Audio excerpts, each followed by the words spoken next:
let's talk about habits now, because I think that's the thing that, as you said, basically shapes the nature of what we're going to do. There's a saying that many people have said, and I won't even try to paraphrase it because at the moment it's escaping me, but the gist of it is like, you don't rise to the level of your, what is it? You don't rise to the level of your training, you fall to the level, or you fall to the level of your training. And what right. The original quote, I think, is from Archilochus, I believe a Greek philosopher, and said, you don't rise to the level of your expectations, you fall to the level of your training. Yeah. And in Atomic Habits, I tweaked that or adjusted that to say, you don't rise to the level of your goals, you fall to the level of your systems. And so it's actually your habits that kind of create that baseline. So why is it called Atomic Habits? I remember when I first saw the title, my assumption was atomic, must be huge, explosion, like big habits, which of course is exactly not what it means. Well, it's good actually. It's interesting which meanings people pull out when they see it. So I chose the phrase Atomic Habits for 3 reasons. The first meaning of the word atomic is tiny or small, like an atom. And I do think habits should be small and fairly easy to do, especially in the beginning. The second meaning of the word atomic is the fundamental unit in a larger system. And that's the one that people often overlook, like atoms build into molecules, molecules build into compounds, and so on. And your habits are kind of like that. Each little habit is like a little atom in the overall routine of your day. You put them all together and you end up with your lifestyle or your daily routine.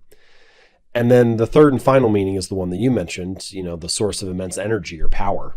And I think if you put all 3 meanings together, you sort of understand the narrative arc of the book, which is make changes that are small and easy to do, layer them on top of each other like units in a larger system or atoms in a molecule, and collectively you can get some really powerful or remarkable results. And so I feel like the phrase Atomic Habits not only encapsulates that kind of small change in the system that you're looking to build, but also the powerful results that can emanate from that.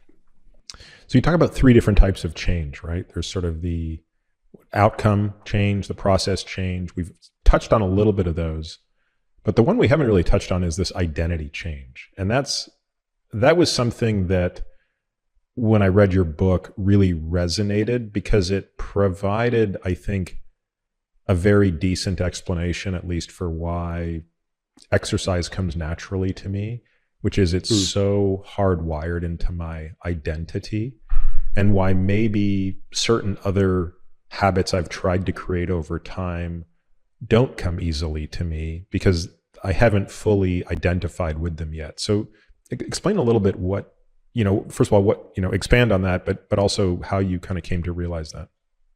Yeah. So 2 things before I unpack the idea a little more fully. First is, of all the ideas in the book, this is probably the least scientific. There are actually some studies which I cite in that chapter, and it's not like there's no science behind it, but the majority of the book I try to be very robust in the way that I was thinking about, like, how do we build habits and what actually gets them to stick. And there also are just a bazillion social psychology and cognitive psychology studies that illustrate a lot of the examples that I talk about. But this is more of a mindset, I would say, or a philosophy on how behavior change works. Second thing is, it's maybe the only unique idea that I have. Pretty much everything else that I share is, stuff that's been widely covered by other people, or, things that we've known for hundreds, if not thousands of years. But I felt like this was something that, maybe I could contribute to the conversation. And part of the reason I started thinking about it is I started asking, like, why do habits really matter? Why do we seem to care about them a lot as a society? It's something a lot of books get written about, something we talk about a lot. There's clearly some kind of deeper importance to them. So what is it? And the surface level answer is that we care about habits because they get us these external things that make us more productive and more fit and so on. And habits can help you do all of that stuff, which is great. But I think the real reason, the deeper reason that habits matter, is that they are a signal internally to ourselves about who we are and what we care about. And, they're kind of a signal of like the story that we're telling ourselves. So in a sense, every time that you perform a habit, you are embodying a particular identity. Like when you make your bed, you embody the identity of someone who is clean and organized. When you shoot a basketball for 30 minutes, you embody the identity of someone who is a basketball player. And, you do those things once or twice. It doesn't radically transform the story you have about yourself. But if you keep showing up and shooting a basketball every day for 6 months or 2 years, or, at some point you cross this sort of invisible threshold where you're like, yeah, being a basketball player is like part of who I am. It's some aspect of my identity. And so your habits provide evidence. They provide proof of the story that you're telling yourself. And that, I think, is a very powerful thing, a very deep, personal thing that habits can provide, and perhaps the real reason why they matter.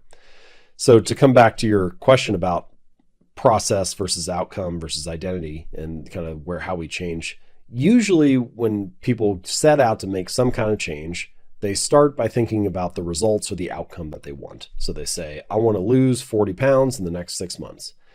And then from that outcome, they back into a process or a plan. So they say, all right, if I want to lose 40 pounds, then I need to follow this nutrition plan. I'm going to need to work out 4 days a week. And maybe there are details to those plans and everything, but that's usually kind of roughly where it stops.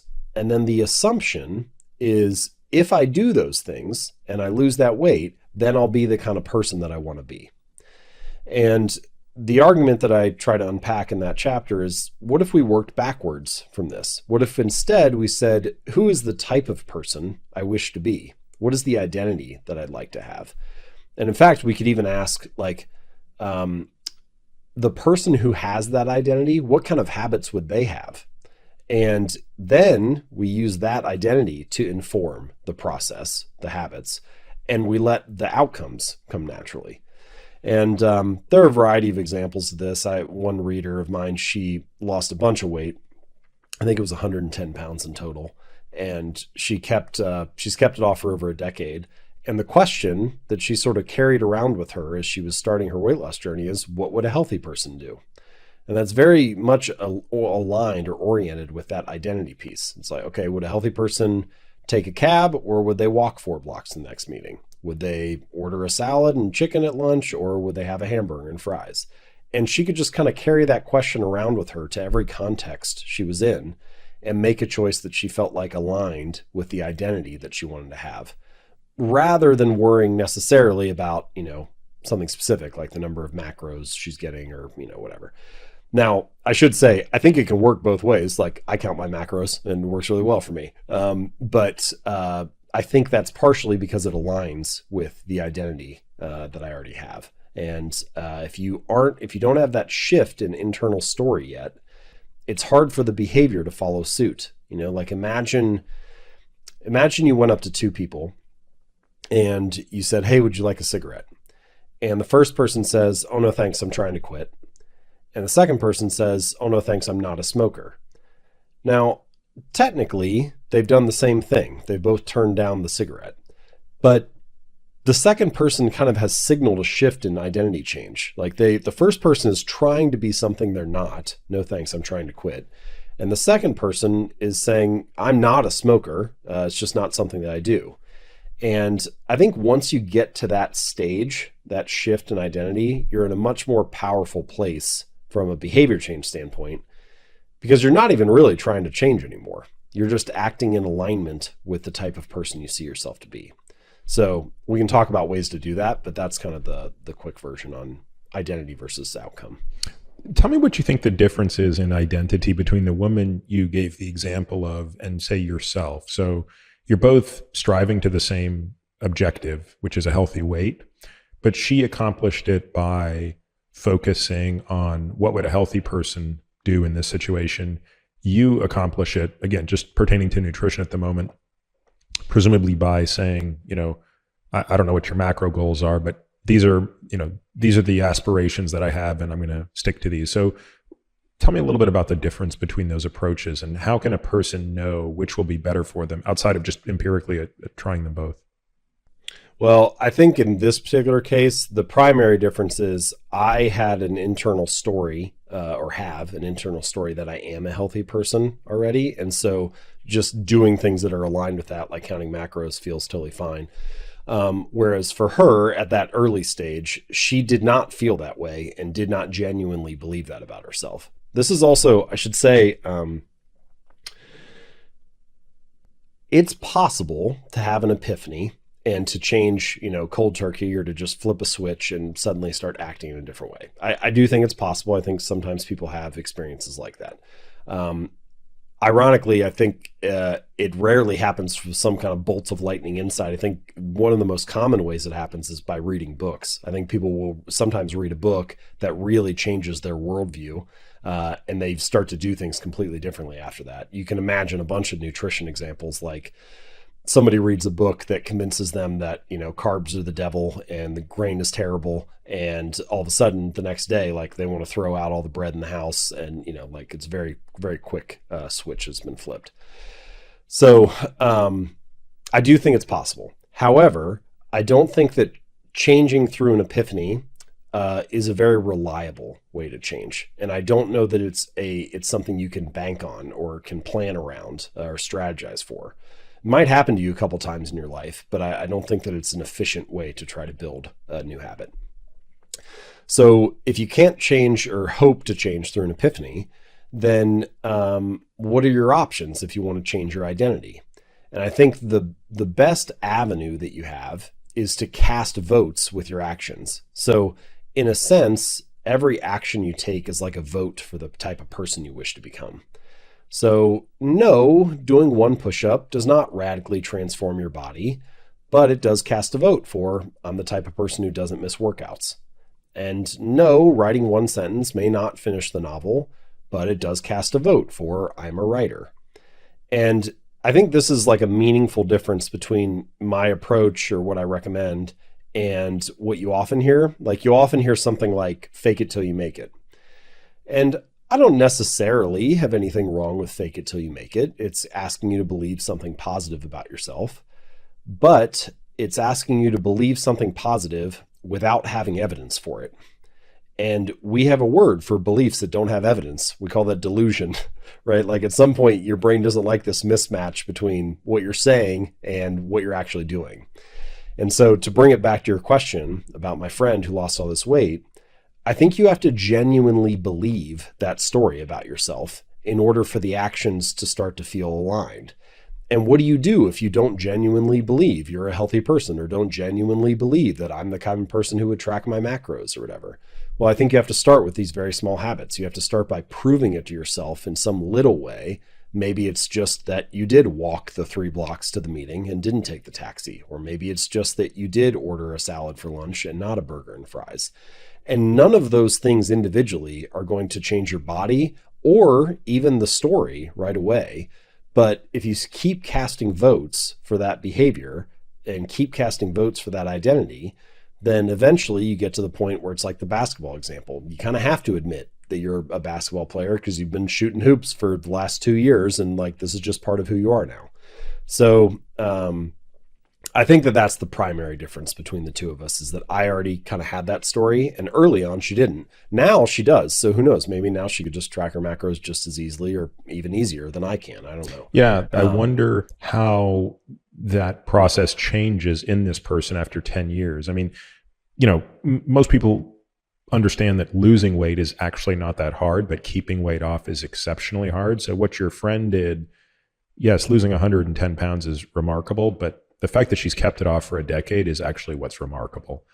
And I'm curious as to what the temporal sequence of events is where, hey, for the first year, it was a daily struggle of, what would the healthy person do? What would the healthy person do? What would the healthy person do?